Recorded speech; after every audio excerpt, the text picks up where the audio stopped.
നമസ്കാരം, ഞാൻ doctor honey. നിങ്ങൾ ഇന്നിപ്പോൾ ഈ സ്ക്രീനിലൂടെ എന്നെ കണ്ടുകൊണ്ടിരിക്കുമ്പോൾ പോലും നിങ്ങളുടെ കണ്ണുകൾ മൈക്രോഫറ്റീഗ് എന്നൊരവസ്ഥയിലൂടെ കടന്നുപോയിക്കൊണ്ടിരിക്കുകയാണ്. ശരിക്കും സ്ക്രീനുകളാണ് ഇന്ന് നമ്മളെ ലോകത്തോട് ബന്ധിപ്പിക്കുന്നത്. സ്ക്രീനുകൾ ഉപേക്ഷിക്കാൻ കഴിയാത്ത ഈ ഡിജിറ്റൽ യുഗത്തിൽ നേത്ര സംരക്ഷണത്തിൽ ആയുർവേദത്തിന്റെ പ്രാധാന്യത്തെക്കുറിച്ച് നമുക്ക് ഇന്ന് നോക്കാം. നമുക്കറിയാം, ഇന്ന് ഒരു ദിവസം ശരാശരി ഒരു 6 മണിക്കൂർ മുതൽ 8 മണിക്കൂർ വരെ സ്ക്രീൻ ഉപയോഗിക്കുന്ന ഒരു കാലഘട്ടത്തിലൂടെയാണ് നമ്മൾ കടന്നുപോയിക്കൊണ്ടിരിക്കുന്നത്. ഇതാണ് ഡിജിറ്റൽ ഐ സ്ട്രെയിൻ എന്ന കണ്ടീഷൻ വർദ്ധിപ്പിക്കുന്നത്. എന്താണ് ഈ ഡിജിറ്റൽ ഐ സ്ട്രെയിനിൽ സാധാരണയായി കണ്ടുവരുന്ന ചില ലക്ഷണങ്ങൾ എന്നുകൂടി നോക്കാം. തലവേദന, കാഴ്ചമങ്ങൽ, ഉറക്കക്കുറവ്, കണ്ണു വല്ലാതെ വരണ്ടതുപോലെയാവുക, ഒരു 10-15 മിനിറ്റ് നേരം സ്ക്രീൻ ഉപയോഗിച്ച് കഴിയുമ്പോൾ തന്നെ വല്ലാത്ത ക്ഷീണം തോന്നുക, ഇതൊക്കെയാണ് സാധാരണയായി കണ്ടുവരുന്ന ചില ലക്ഷണങ്ങൾ. ആയുർവേദ ശാസ്ത്രവുമായി ബന്ധപ്പെട്ട് പറയുകയാണെങ്കിൽ വാതജ ശിരോരോഗം, കൃച്ഛ്രോന്മീലനം, ശുഷ്കാക്ഷി, നേത്രദാഹം, നേത്ര ദൗർബല്യം എന്നീ അവസ്ഥകളുമായി ഇത് ബന്ധപ്പെട്ടിരിക്കുന്നു.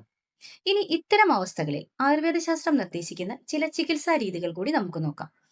നമ്മളൊരു സ്ക്രീനിലോട്ട് നോക്കുമ്പോൾ നമ്മുടെ ബ്ലിങ്ക് റേറ്റ് ഏകദേശം 50% മുതൽ 60% വരെ കുറയുന്നതായി കാണുന്നു. ഇത് ടിയർ ഫിലിമിന്റെ ഇൻസ്റ്റെബിലിറ്റിക്കും അതുപോലെ തന്നെ ഡ്രൈനെസ്സിനും കാരണമാകുന്നു.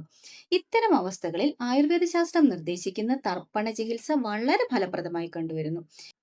ഇതുകൂടാതെ നേത്രധാര, ശിരോധാര, നസ്യം, അഞ്ജനം, സേകം, ആസ്വാദനം, പുടപാകം, പാദാഭ്യംഗം തുടങ്ങിയവയെല്ലാം ഇത്തരത്തിലുണ്ടാകുന്ന അവസ്ഥകൾക്ക് ആയുർവേദ ശാസ്ത്രം നിർദ്ദേശിക്കുന്ന മറ്റ് ചില ചികിത്സകളാണ്.